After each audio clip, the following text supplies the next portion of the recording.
1/4 of our planet is Muslim. That's 1.6 billion people today, and in 20 years, 2.2 billion. There are more Muslims that live outside of the Middle East than in it. The 3 most populous nations with Muslim communities are Indonesia, Pakistan, and India.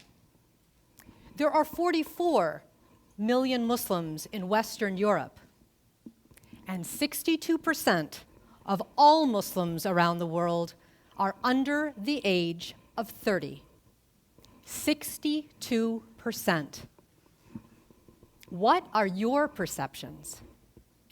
If we were to pay attention to what we see and hear in the news, on TV, and in the movies, the daily onslaught of stereotypes, we might come to the conclusion that Muslims are a monolith. But are they? Madrid is home to one of Europe's largest mosques, yet a few hours away in Barcelona, it is illegal to build a mosque. In São Paulo, Muslim kids attend Christian schools, yet in Sarajevo, Muslim and Christian kids attend the same physical building for school, but at staggered start times and study on different floors so that they never have to cross each other's paths. In Brunei, one of the world's richest nations, tech entrepreneurs have developed a kiosk. It's like an ATM, but instead of money, you get education and information. You want to know how to pray? Press this button. You want to know how to give money to the poor? Press that button. In contrast, in Sudan, one of the world's poorest nations, access to information and education is extremely limited. In China and in Ireland, Muslims live as minorities. Yet in China, some mosques are over 1,000 years old. But in County Kerry, Ireland, the communities are new, and so the mosques are new. They're just establishing themselves. Now, if we were to understand the impact of all of these things, just as we know that here on the North Shore in Massachusetts, it is not the same as growing up in Northampton, the vastness of experience of Muslims all over the world is not at all monolithic. In fact, what young people think about every day is equally diverse, from free speech to free expression of religion, from education to election reform, from innovation to integration. Giving dignity to all these voices is essential, and perspective matters. This is most acute with Muslim youth, the first generation to grow up post 9/11, as they find their place in our hyper-connected world.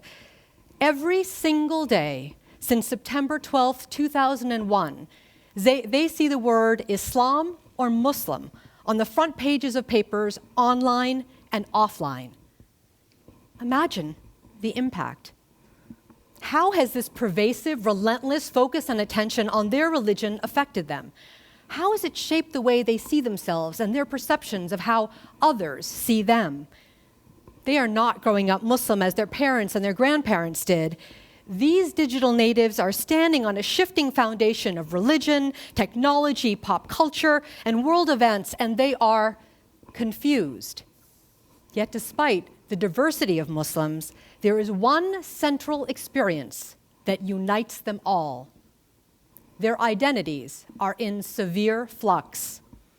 From Suriname to Surabaya, they're asking questions like, what does it mean to be modern and Muslim?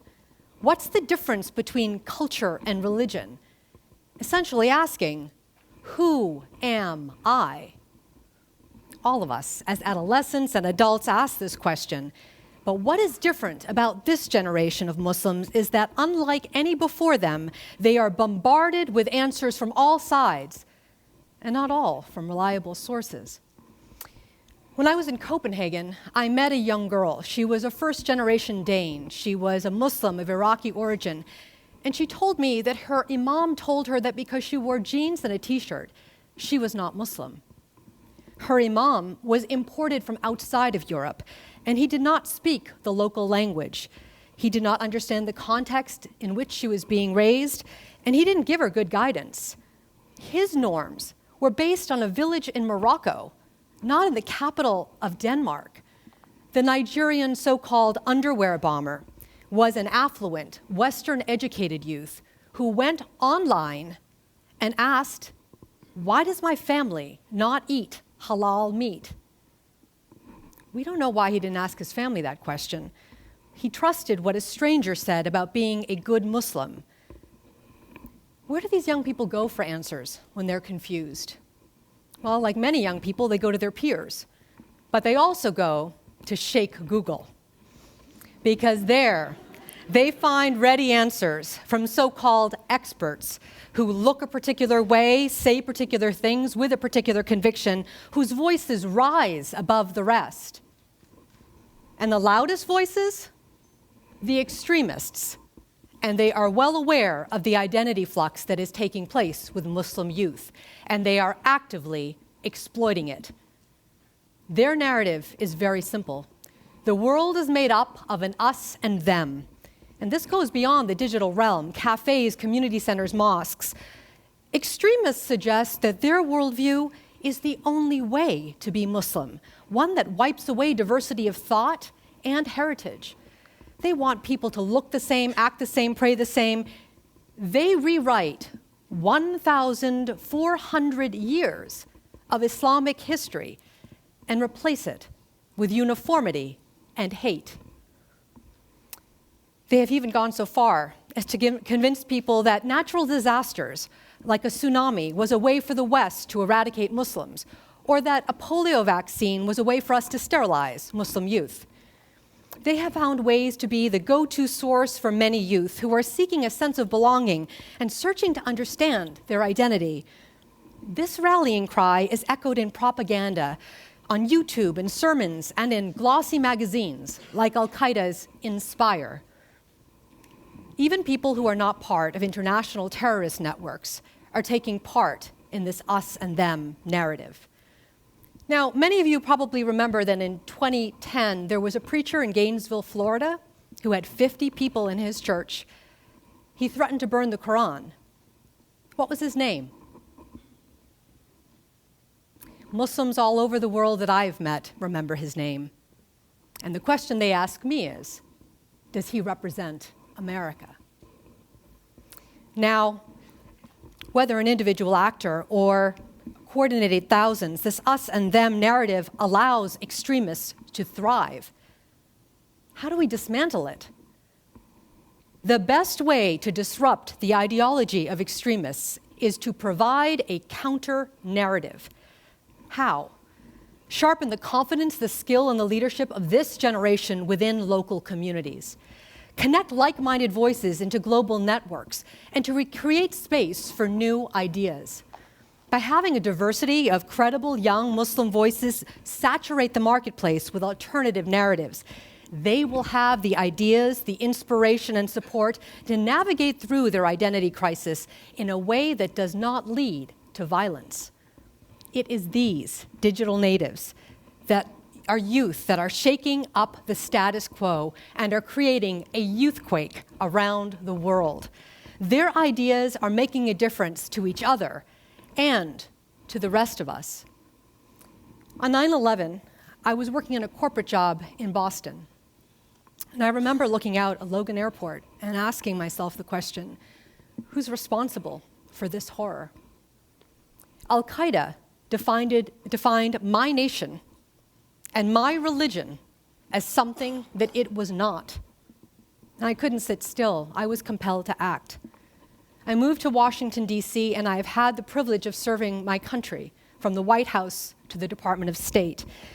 And I learned that extremists had built networks across the globe that were able to grab onto seemingly any event and make it part of their cause.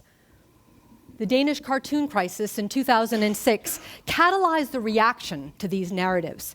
We realized that something that happened in Copenhagen could have an effect on a life in Kabul. It was a game changer. We began to think more strategically about what was taking place within Muslim communities across Europe and their impact in other countries around the world. Communities matter. and the individuals that make them up matter. And we could help to amplify their voices so they could speak up organically. I learned that the greatest strength of the United States government is to be the convener, the facilitator, and the intellectual partner with the ideas that we heard on the ground. And at that time, on the ground for me meant Western Europe. When the new Secretary of State, Hillary Clinton, learned what we had done in Europe, she asked us to grow it globally. In the last 4 years, I have traveled to 80 countries. I will never see the world the same way again. I've had the chance to talk to thousands of Muslim youth under the age of 30, and I know firsthand that this generation wants to be active, engaged in issues that confront us all of humanity. I meet with the grassroots, Muslims in Muslim-majority countries and Muslims that live as minorities. I get to help connect like-minded thinkers and emerging leaders online and offline. One such platform of connection is called Generation Change. We started this effort in 2010 by inviting 70 American Muslims to the Department of State to meet each other and the Secretary. Inspired by her vision and her trust in them, we have grown to 30 chapters around the world. By talent scouting, we find creative, dynamic, and energized representatives of youth in all these communities. Let me introduce you to Ifra Ahmed. As a child in Africa, she experienced the cultural practice called female genital mutilation, or FGM. When she came to Ireland to study, she was shocked to learn that FGM had emerged among the African immigrant community in her neighborhood in Dublin. Together with Generation Change members, she successfully lobbied the government of Ireland to ban FGM in 2012, so that young girls in her community would never have to suffer the practice as she had. Meet Muhammad Ali. He's a Somali-American lawyer, tired of the perceptions of Somalia as a place overrun by militants.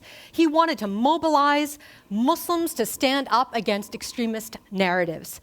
And this summer, with Generation Change, Muhammad will train 50 youth in Mogadishu to become leaders of their peer group and show by deeds the vision of a new and resilient Somalia.